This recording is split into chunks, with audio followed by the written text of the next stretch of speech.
Hey, collecting chums, welcome to episode 4 of People with Issues. This week it's my great pleasure to have as a guest Kevin from Alabama in the US.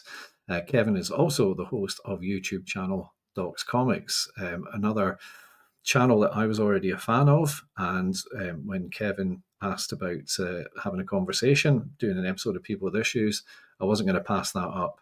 As usual, our prelim chat and recording the episode was great fun. Talked for far more than we could actually put into the episode, so a lot of editing for me, and I don't mind that at all. Really interesting guy. So without further ado, enjoy listening to Kevin, my chat with him, and I will see you on the other side. Kevin from Doc's Comics, welcome to the channel. I just wanted to say what's up, Doc. Pleased to be here, Paul. I appreciate the invite. Oh, it's an absolute pleasure. So it's well known you have a wonderful YouTube channel, Docs Comics, and within that channel, now I have had it surprised me, but previously when I had Raf from Raf Retro Comics on, I thought there's not going to be anyone watching this that doesn't know who he is, but I think there might have been a couple of people in the UK. So just on the off chance, if anyone watching is unfamiliar with Docs Comics, there will be a link to Kevin's channel in the description of the video. And just to sort of set the scene and describe that, and Kevin, you can tell me if I'm doing you a disservice. So I'm a fan of Kevin's channel, and it's a bit like Raf's in that there's a library of fantastic subject videos, quite sort of relatively short pieces in the most part, covering a variety of aspects of collecting, and sort of touching on your own collection as well. So in this conversation, what I'll try to do is I don't want you to I'll not go too in depth in anything that I think someone should watch on your channel. Oh, So it's fine. It's fine. It's all well, crossover. We're all helping each other. So whatever you want to for do. cool.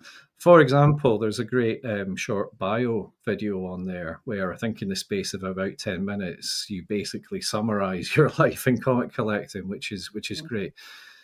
So my challenge is to try and find some deeper stuff, some of the mechanics behind the brain there.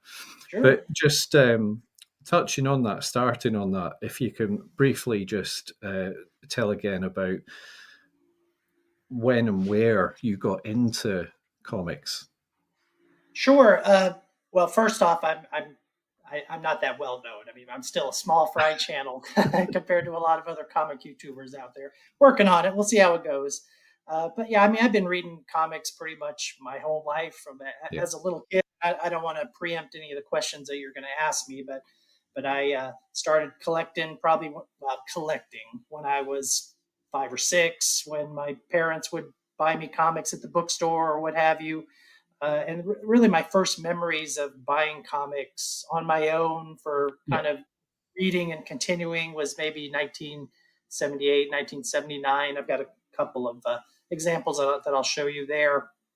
And then I guess I started collecting for real, for lack of a better term, in the mid 1980s when the first actual comic book store opened up in the town that I was living in. So it was a destination place to go to actually buy comics, not just a spinner rack or a little shelf in the middle of a bookstore somewhere. yeah, That way, you knew you were going to be able to get regular titles, so you could follow storylines.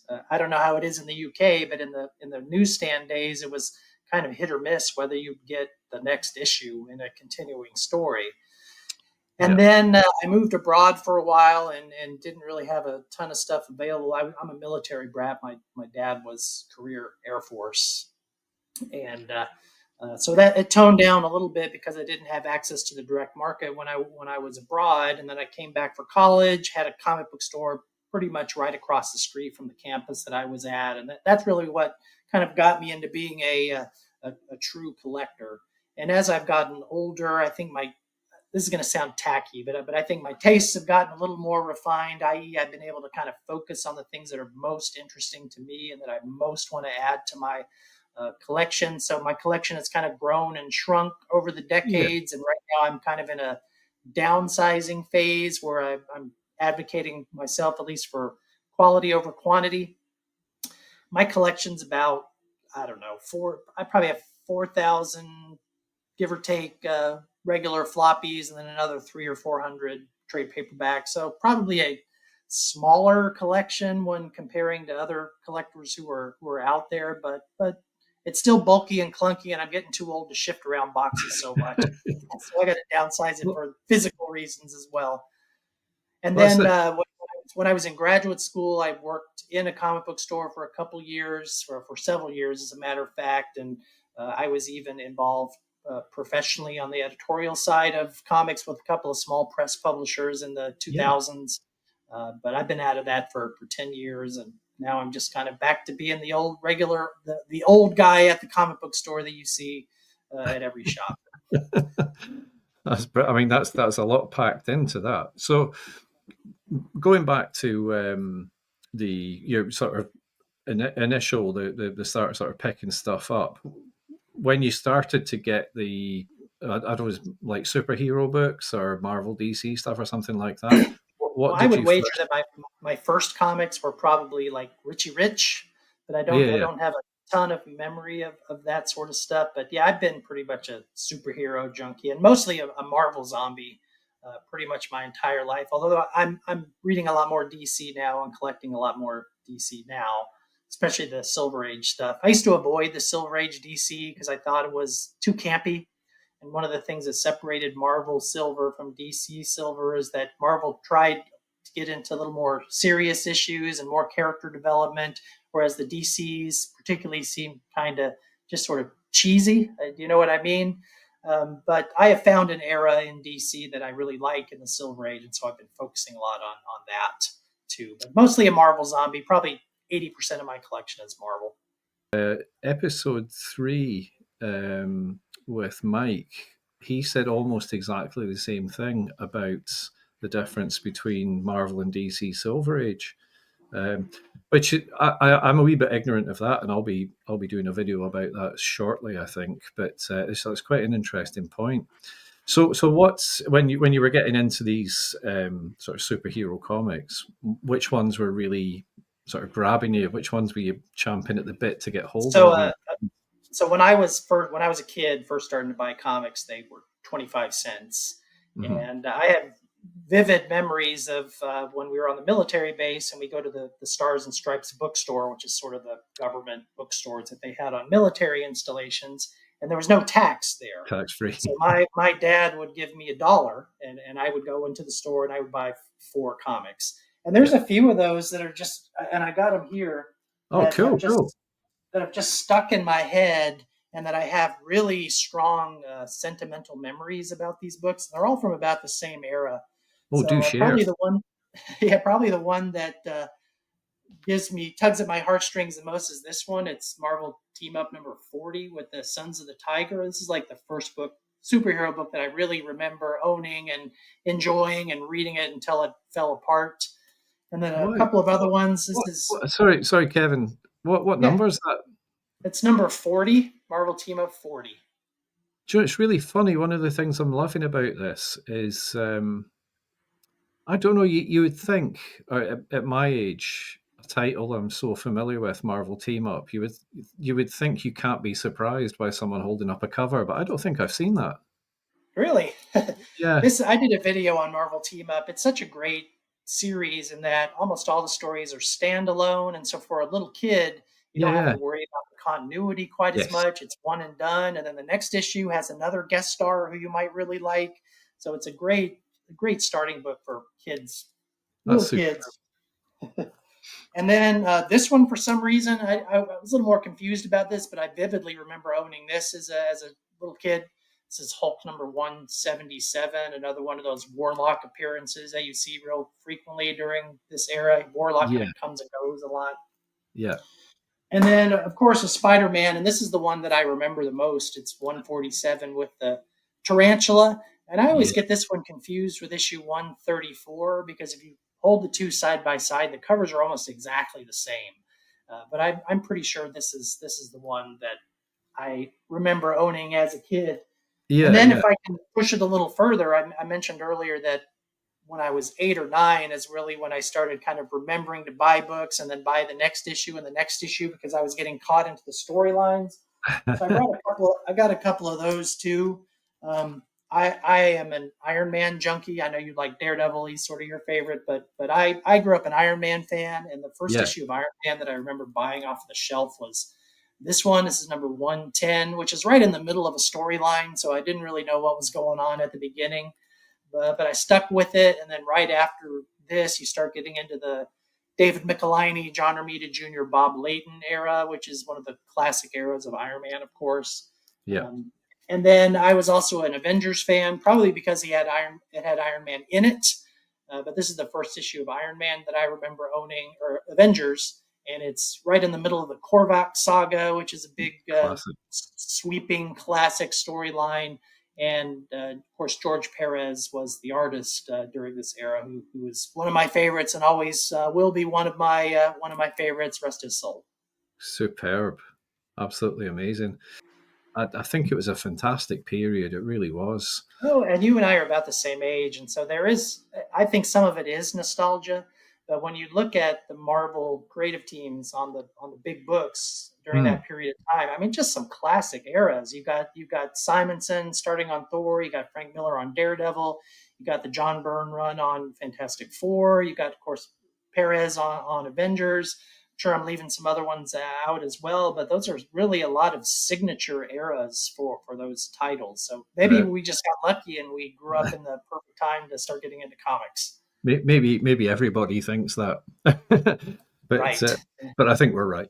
And just I would kind of come back to something you said in the middle of that about you couldn't sort of wait to pick up the next one. Was that at that age? Was that really about sort of like what happens next with the story, or was there any element of I need the next issue number No, I think it was what happens next in the story? story at Yeah, yeah, that era. There's a couple of books, another Iron Man issue, and again, this one just popped into my head. But there's issue 86 of Iron Man, where he battles the Blizzard, who used to be yeah. Jack Frost. And there's a cliffhanger at the end of that where it looks like Iron Man is dead. And number 87, I didn't get 87 until years after I got 86. And so I never knew what happened at the end of that story. Now, granted, I was reading Iron Man after that, so I know he somehow miraculously survived, but I never knew exactly what happened until I finally got that one. So, as an impressionable 8-year-old or 9-year-old, those cliffhanger endings are really gripping. And you're just like, oh, I got to know what's next. They really were. So I think at that stage, I was still getting the British comics, which were reprints, and it could be anything from the late 60s to the mid 70s Right. that was in those, which was a great way to get exposure to a lot of different characters and titles. But at the time, myself and my friend that introduced me to them, we didn't know they were reprints. We just thought this, comes out every week. We can get it from a kind of local store, so they Mhm. weren't too hard to get. They were quite well distributed. But later, when I got into the 1980, when I kind of discovered this treachery, that we were being get fobbed off with rehashed old stuff, which they're still brilliant actually, and with so much of the art being in black and white, they've got that something extra. But when I discovered the full color Marvel comics in a bigger store in the main sort of town, these American comic books, and started getting into those, you really couldn't guarantee that the next month the next issue would be there. It was Yep. very very hit and miss. I don't know if it was what they stocked, or the distribution, or people just getting them first and buying them up. And there was no comic store in my town, so it really was hit and miss. I would Um, guess that in the UK, you were probably at the mercy of the distributor, and they just gave the stores a stack of comics and said, "Here's your supply for the week or the month," and they put it on the shelves and cross your fingers and hope you get the next one that you want. yeah, nobody cared about my addiction to complete sequences of numbers and things like that, even at that age. So, okay, so you were telling us about the kind of size of the collection, and now, so I've noticed, obviously, watching your videos, you've got quite a lot of books and a fair number of slabs. So, roughly, what does it consist of? Because I don't you're not sort of huge into slabs, are you? I've got about 150. Well, So it's what, 3% of my collection, something like three. that, 3 or 4%. Does that sound right? Yeah, around there. And none of them. I mean, I don't have a lot of gigantic keys. I don't have a Spider-Man one or a Daredevil one or a Tales of Suspense 39 bucket list. Um, but I am. If you've watched my channel, you know I'm kind of a grade snob, a condition snob, and I try to get as high a grade as I can afford. So while I don't have a ton of slabs, there's people out there who have way more than I do. Mine tend to be pretty high grade, reasonably high grade, and I try to find that sweet Yeah. spot. And to me, there's a very identifiable sweet spot that's between like 8.0 and 9.0. And for Okay. me, that range, the eye appeal is still really nice on those books. I mean, they look great. They're straight. They might have a few flaws here and there. Once you start getting higher than that, that's when the speculators and the hardcore collectors start getting into it. So it creates a lot more competition, which knocks the prices up of those 9.4s and 9.6s. And then lower than that is tend to be, unless it's something that a 4.5 is the most I can afford, tend to be in Hmm. grades that I'm not quite as satisfied with. I'm just too OCD to get too much low grade stuff. And so the price points on those 8.0 to 9.0s tend to be lower. And I have a lot of luck getting books under fair market value that are slabbed in that condition just because everybody wants really high grade or everybody wants lower grade. And so I've been very lucky in that range. So probably, I bet 85% of my slabs are between 8.0 and 9.0. Okay, all right. And just, it might be difficult to say when you're mostly operating at eight and above, but are you particular about? So, if a book's got a flaw, um, a sort of decent grade, what does it matter to you what the flaw is, or are you picky about the types of flaw? Funny. I mean, I just did a video a couple of weeks ago on grading defects that I Yeah. don't like. Some that are deal breakers, some that it depends. And so for most of them, it depends. And if there's a flaw that is a deal breaker for me, I probably won't buy it regardless of what condition it is. Like I don't like insect damage. I don't like water damage. I don't Yeah. like tape on the cover. That kind of stuff would probably draw me away from it. But the rest of it, it all varies, and some of it depends on the color of the cover too. As you know, Mm. like a black cover or a purple cover or a white cover, they're going to show every single defect, or they're going to show all the dirt on it. So you got to be a little, I don't know what the right word. You got to be flexible when it comes to that. And for me, it's just a case by case basis. I tend to be pretty careful, even on a slab. I'll look at it and see, but with most slabs, I think they're graded pretty accurately. So I feel confident in in the grade that's assigned to it. And if when I'm buying online, particularly if I'm going to spend a reasonable amount of money, grading, while I'm not somebody who's going to say everything needs to be graded, it does give you at least some semblance of guarantee that the book is going to be roughly in the grade that they say it is. Whereas on raw books, you just never know. And if they have bad pictures, there might be hidden flaws that you can't see. So you can feel more confident buying graded books. And I crack a lot of them. I open a lot of slabs. Yeah, and I'll be seeking your guidance on that because I've only got so it's only really this year. I didn't own any slabs before this year because my books were in storage and collecting was kind of restricted to going and looking at stuff, but not really picking things up for a few years. When I got back into it this year, slabs is kind of like almost a new thing for me. Mm-hmm.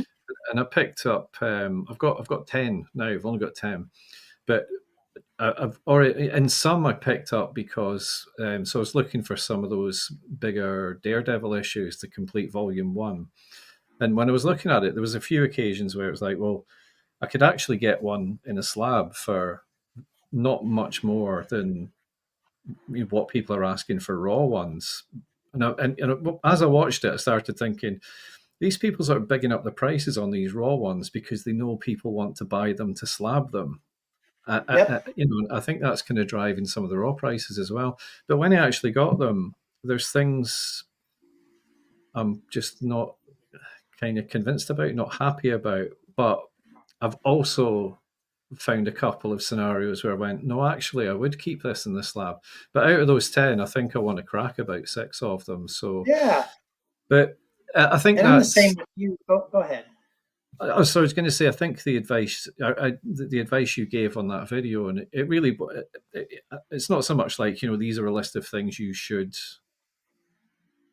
here's what you should decide about the books you're looking at. It's more sort of really prompting people to think carefully about the types of defects and what are you prepared and not prepared to accept, and trying to sort of frame your own set of criteria. It was Exactly. really good, really enjoyable, and very, very good advice. And I think a lesson for everyone that, as you say, if you're like me, I'm restricted pretty much to buying online. So whether it is raw or whether it is slabbed, you've got to be really careful, really patient, and be prepared to ask questions. Be prepared to walk away. Yes, Is absolutely. Yeah, yeah, yeah. Don't make a So desperation purchase. desperation purchase, I know, and personally, I know that from bad experience. I was Oh, we've too all too been burned. I've done it too. yeah, Yeah. too quick off the mark. However, one thing I wanted to ask you, if you don't mind, is coming back to. And again, I'm picturing, obviously, you've quite rightly sat somewhere comfortable for this conversation. But one of the things I like is, I think we all like when we watch people on YouTube. I know some people aren't listening to me; they're trying to eyeball the comics behind and go, "What's he got?"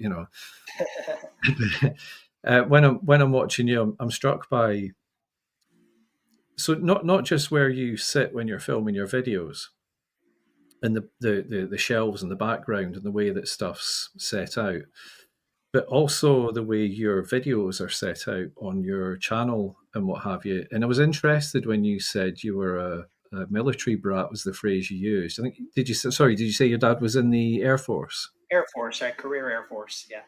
Are you a very structured, methodical person? Because Yes. Yes. everything I look at it and go, this is a guy who's like orderly, and so you're Yeah. quite I, I fussy. I need to know where everything is, and so and when I arrange my shelves, I think about it strategically about what I want, what looks better on the top shelf, what looks better on the middle shelf, what goes on the bottom shelf.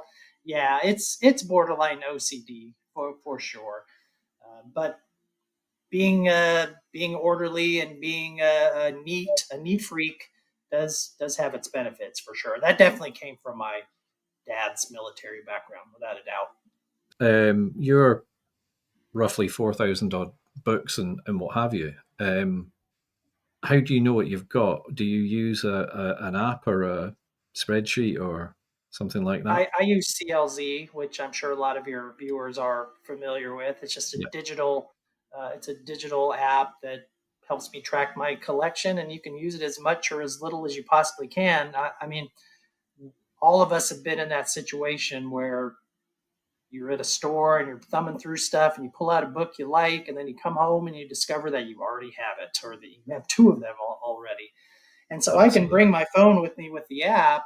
And while I'm going through stuff at a convention or wherever, I can just get on the app, assuming that it's accurate. And okay, that's one that I don't have, or this would be a nice upgrade for me. For somebody who is structured like me, it's so Yes. nice. It's so helpful. So just coming, I'll go back a wee bit to when you were younger. Then, um, in terms of characters, so like Iron Man, you were big into. Was there Mhm. any other particular characters or groups or At that that time, really did it probably for you? not. I like the Avengers and kind of that classic lineup of the Avengers at the time: Captain America, Thor, Iron Man, Scarlet Witch, and Vision. So I liked a lot of that group, but I really didn't branch out too much beyond the Avengers until Uh-huh. few years later. Like I didn't really read the X Men during the Claremont Byrne run until after they were gone. I didn't get Yeah. those until years later. I had a very narrow focus at the time, and only once I became like a teenager and started actively collecting rather than just reading is when I sort of expanded my horizons there. Marvel Team Up, which I showed you, is another book that I followed a lot when I was a kid, and Marvel 2 and 1 also for those reasons because they were self-contained stories. And that, incidentally, is also my favorite Avengers lineup. Wonder Man and the Beast were Oh, just so good. awesome. So much Do you fun. like the green costume or do you like the red jacket better? The safari jacket. I mean, Absolutely. who in their right mind would like the safari jacket and the ruby glasses? But it's awesome. It just looks brilliant. Yes. It I really concur. does. Good answer. Well, that goodness. Okay, so let's have a look at another book. Um, so one of the challenges I set you in terms of books to show and tell was a bit of cover love. Bit of cover love. So a book that might not have any great significance to you or your collections in general, what have you, but just one of those books where every time you look at the cover, it just feels good, makes you happy. Oh yeah. Now I like a lot of the classic covers that everybody else does. I think Yep. Silver Surfer 4 might be the greatest cover of all time.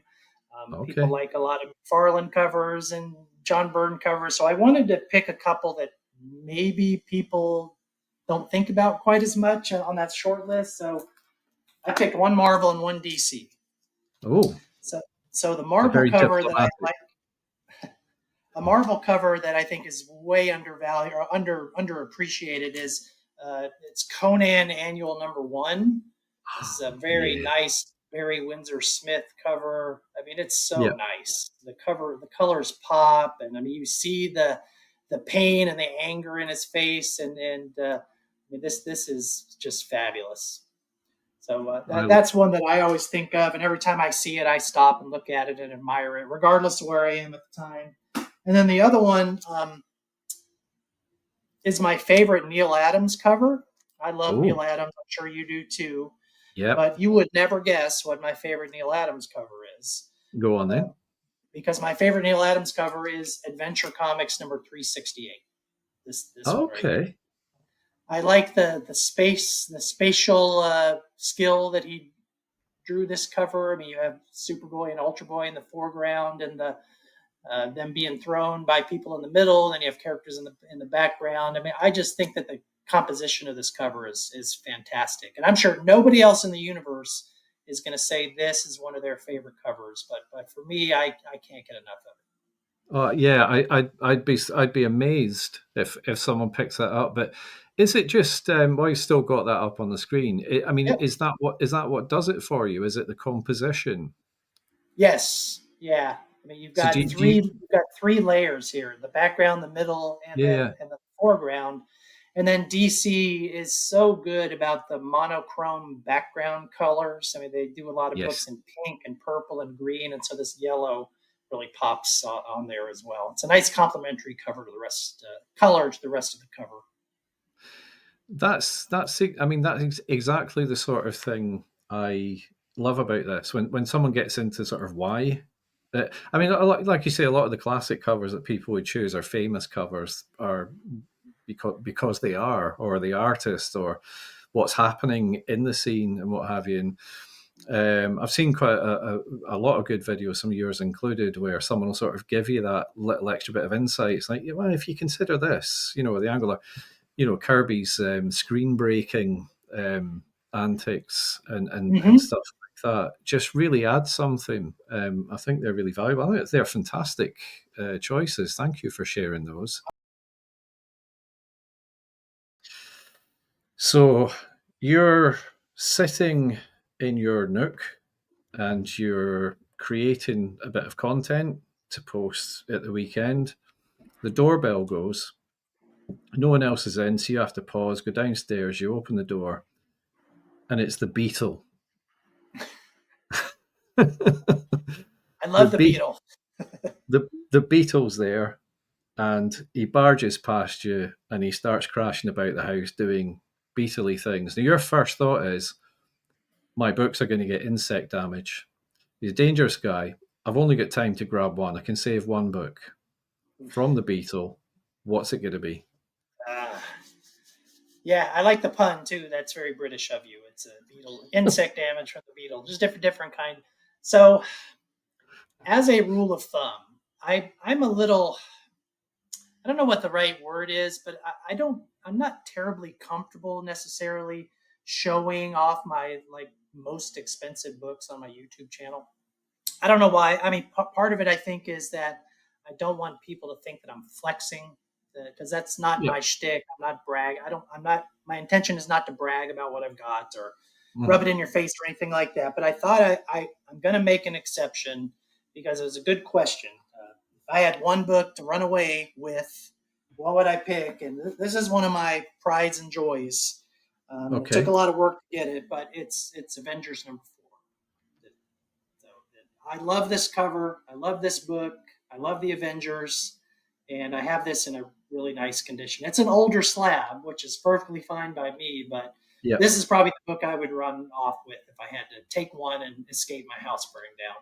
I mean, it's a classic Silver Age key, first Silver Age appearance of Captain America. I mean, Kirby. It crosses all it checks all the boxes. Put it that way. So that's probably the one book that I would take. You're the first person who has seen this book outside of my immediate family, so this is the one. I'm honored. Now, when it comes to post production editing, do you want me to substitute it for a copy of Battlestar Galactica #12 or something? And NFL Super Pro, something like that. No, it's fine. I don't mind. And again, it's not bragging. It took a lot of work to get this book. It's not that I just write a check necessarily and pay for a book like this. Sometimes it involves a little wheeling and dealing and negotiation and trading and store credit. I mean, there's all kinds of things that you can use to afford a book that might be out of your reach. You just have to think strategically sometimes. Uh, Talk to me about runs and keys, or what are the sort of main things for you in your collection? So I have a lot of runs, and I'm a completist, but I'm not a complete completist. I don't know how else to say that. So with a lot of the big series, for example, I have a definitive endpoint where I stop, and I'm Yes. not as interested in getting any of the stuff that comes after that. So for Yeah. you as a Daredevil fan, I mean, I have a very nice Daredevil run. I don't have the first issue, unfortunately, but I have #2 all the way to the end of Frank Miller, and Uh-huh. I'm happy to stop there. I'm not as interested in the later stuff, the John Romita Jr. stuff. I mean, it's fine, and people like that stuff, but it's kind of the era that I like the most. So with Yes. the Avengers, for example, I don't have #1, unfortunately, but I've got the rest up until the end of George Perez, which is #202, if I remember correctly. There's some Uh-huh. great stuff after that. I mean, the Roger Stern storylines in the 240s and 250s. It's great stuff, and I have that stuff in Marvel Masterworks and collected editions, but I Yes. don't Yeah. have the Yeah. single issues of those. Things like Fantastic Four, I stopped that um, around issue 200, give or take. But again, I have a lot of that stuff collected in Marvel Masterworks, so I can read it if I want.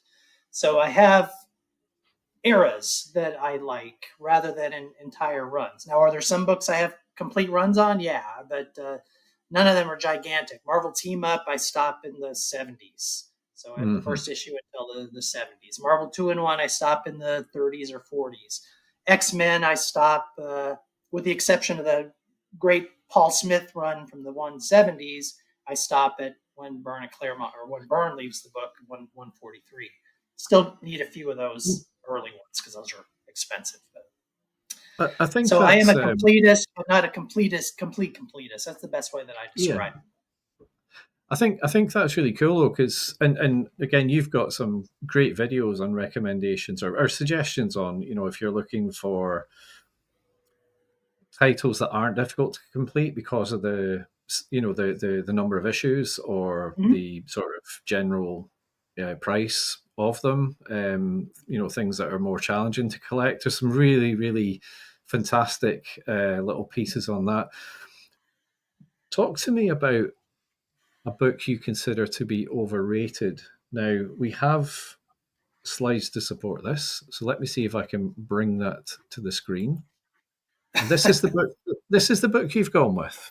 This is the So, book I've gone with. So I did two separate videos. I did one video on books that I think are overpriced slash yeah, overrated. And I did another video on, it was a tongue-in-cheek video, but it was books I never want to see again because I see them everywhere. And that is the only book that was on both of my lists. So I Really? decided to go with Batman 423. Now, if you love Todd McFarlane, if you love Batman, if you love that cover, power to you. I think it's Amen. great. Yeah. But for me, I think it's overhyped and it's overpriced as a result because honestly, it's not a key. There's nothing significant that happens in that book. It's not really the first appearance of any meaningful character. Yeah. There's not much significant about it. I mean, Todd McFarlane is Todd McFarlane, but let's be honest. That's a rather impractical cape that he's wearing there. I mean, his manual dexterity is not going to be real strong with that cape. Uh-huh. And then there's a couple of color errors on the cover as well. There's a piece kind of on the upper left-hand side that was colored red, even though it's part of the moon and should be colored yellow. So and people, I troll around on whatnot shows and other places like that, and people always want this book. They always ask for this Yeah, book, yeah. and it commands high prices as a result. But other than the fact that it's McFarlane collectors who are competing with one another, to me, there really isn't anything that warrants that book being worth $200 or whatever people are willing to pay for it. I have always said, it might be nice when it's finished because that missing bit of yellow really annoys the bejesus out of me. I Once you think that see it, you can't unsee it. Yeah. if I had if I had money to burn, I think I'd buy copies of that and color it in. Sacrilege. We'll have to decide whether to leave that in the video or not, Kevin. I don't know if we'll get away with that. Oh, we'll get away with it. Okay. It'll be all So, right. but that's Batman 423, and that's from about, I think it's about 1988 or something like Right that. around there. Yeah, 88, 89. There we go. You heard it here first, people. Doc's Comics setting fire to Batman 423. Not setting fire, just don't understand the hype. Absolutely. Um, okay, and another challenge that I asked you to consider, not a challenge, thing I asked you to consider, and again, I'm going to make sure this is absolutely clear, and this will be in the video. This isn't real, it's not going to happen. But, Kevin, if I gave you $125 to get a book tomorrow, what would you spend it on? Well, y'all are going to laugh at this one, but this is one of my. So let me preface by saying that a lot of the Marvel that I've been collecting, the Silver and Bronze Age Marvel, I've got a lot of it, and so Yeah, now yeah, yeah. so my want list for Marvel is almost insignificant at this point. So I've been moving over to DC, and I've been working on a few titles. I've been working on Showcase, Brave and the Bold, Lois Lane, Green Hmm. Lantern, and JLA. Those are the ones that I kind of started with, and I got a lot of the little mini series that I like in that particular era of DC. That being said, I have found finding the filler issues of JLA and Green Lantern to be exceedingly frustrating. A, because the supply is just, there's not a lot of them out there. When you compare Silver Age DC to Silver Age Marvel books from the same era, there's way more Marvel out there for sale than there is DC. So you've got a supply issue, and then there's a condition issue as well, i.e., the DC books just don't seem to be nearly as in high grade. And Mm-hmm. so in my search for filler issues, i.e., not really big keys or anything like that, of some of these books, it's really been hard for me to find any. And so as a result, I picked Justice League of America number 43 as my, if you gave me 100 quid right now and told me to go find something, that's the book that I'd get. It's the first appearance of the Royal Flush Gang, who nobody cares about except me, probably. But it's one of those JLAs in the 40s, 50s, 60s that just seem to, it's a desert out there. There just aren't a whole lot of them to be had. And in theory, for 100 quid, $125, I could probably get an 8.5 or a 9.0 in that, assuming it's a reputable seller. And Yeah. the Royal Flush Gang is the DC equivalent of C-list villains, as far as I'm concerned. And so they had that appeal of being these kind of silly villains who have no business fighting Superman and Flash and Wonder Woman, but there they are. There's Ace punching all of them at the same time. So and it's another one of those monochrome green covers that DC is so well known for. So I use that as kind of a representation of a lot of these sort of mid Silver Age DC filler issues. And if I found that one in a decent shape for that price, I'd grab it tomorrow. Really, I have to say it's quite one of those spooky things. I don't believe I'd ever seen this cover until yesterday. Somebody posted it somewhere, and and obviously was quite struck by it because guy with a big playing card symbol on his chest and um, all that kind of thing. So it's I like the cover for sure. And it's one thing you sort of mentioned there as well. It's really I've got quite a lot to say about DC as um, uh, up until earlier this year, I didn't have any DC in my collection for about 30 years, and I'll talk about that somewhere else another time. So while I've been picking stuff up, a lot of it has been based on covers because I've got a lot to learn about DC. But those backgrounds in the 60s in particular, you mentioned there about the solid green background and some of the different backgrounds they've got and the way they did some of those books, they're really striking. They really are. And it's kind of ridiculous. So the draw on that for me, that the shade of green and how it's Mm-hmm. solid right from top to bottom, it's behind the, what do you call it, the trade dress. Right? And there's so much going on the cover, but one of the things that's probably actually drawing me in is the color. But you know, different things work for different These, people, I again, guess. it's similar to this one that I showed you earlier. You've got kind of three levels of people. You've got the rest of the Royal Flush Gang who is in the background. Uh And then huh. you've got Ace, who's in, and 10 is even more ridiculous than Ace. I don't know if you gave 10 a close look of the Royal Flush Gang, but then you've got some characters that are in the middle, and then you have Superman and the Flash going back to that Yeah. other color, or who are in the foreground getting knocked around by Ace. So there's a three, even though there's no background whatsoever, it still has that feeling of space, which is amazing Yeah. that they were able to do that so well. Something like to do with people, and it's completely random, but points will be awarded. Is to see if you have a book that you reckon I won't have that you would want to persuade me to buy. And you can't whip the Avengers out again. That would be unfair. No, I won't be that. So I thought long and hard about this one because I wanted to pick something that I think would appeal to your sensibilities, knowing Oh, what you like, but something that is gettable, so readily available either in floppies or in trade paperback form or something like that, and is relatively inexpensive. And you I think picked you I know? picked Astro City. Oh, damn.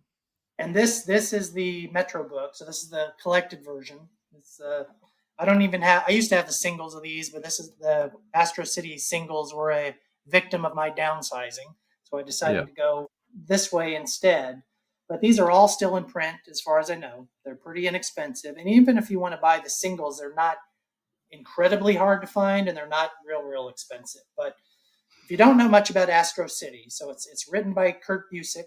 It has art by Brent Anderson, and then Mm-hmm. Alex Ross does all the covers. And this is, I think, their homage to the Silver Age because the stories, um, you can tell that Kurt Busiek has a lot of love for the Silver Age and the early era of Marvel and DC comics, and the character development and the pantheon in Astro City. So the Yeah. supporting characters, a number of different unique characters, heroes, villains, and otherwise that are in this universe.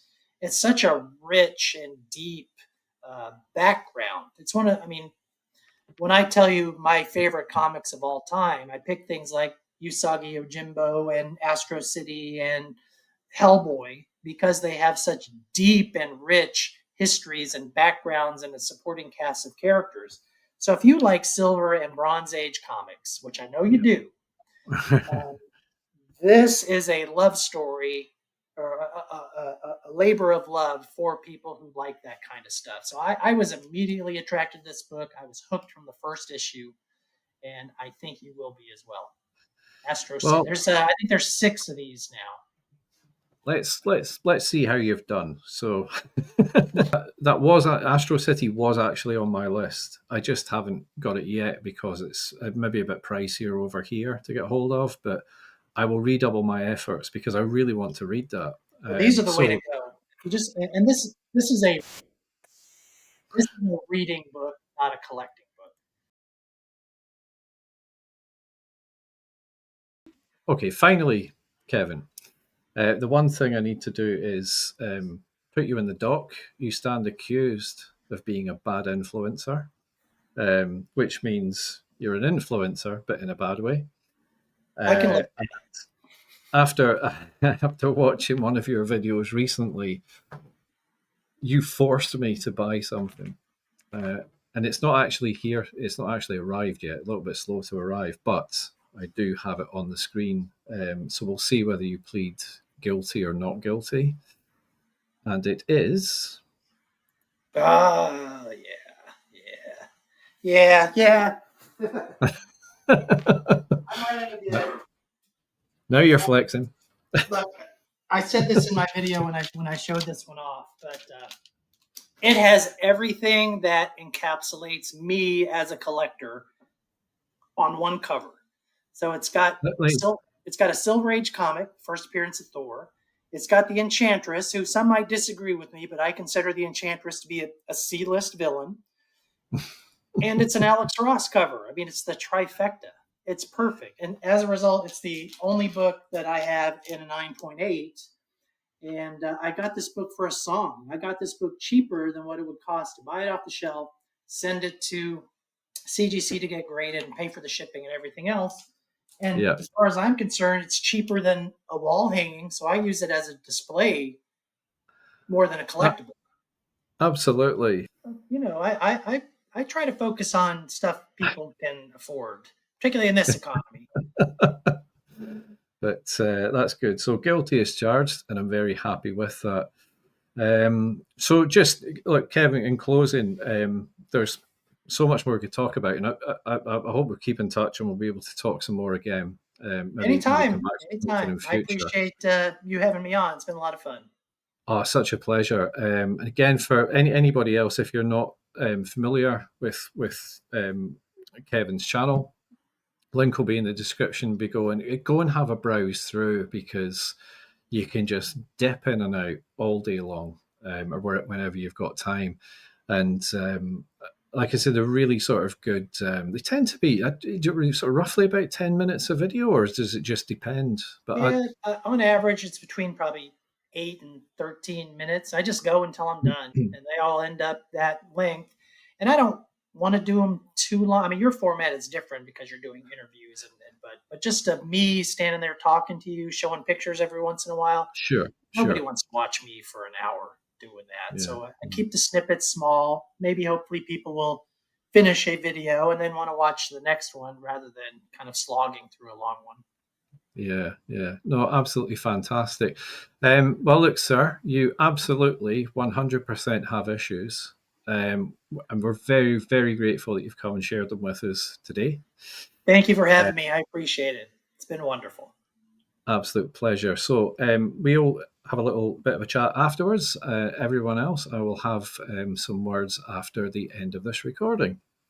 Thanks a lot, Kevin. So there we have it. Episode 4 is a wrap. I thoroughly enjoyed talking to Kevin. Hope you enjoyed the episode. Not just sort of great books to show as well, and interesting tales about his collecting journey, but getting into some mindset stuff is there as well, which is just fascinating. And I hope we'll be seeing Kevin on the channel again. Do get over to his channel and subscribe and have a look. If you want to make your own episode of People with Issues with me, just get in touch. You can hit me up on Instagram at Mr. McGroovy or contact me via one of the links in this video somewhere. Do leave a comment. Love the comments. Love chatting with people. Let me know what you think. And until next time, stay groovy.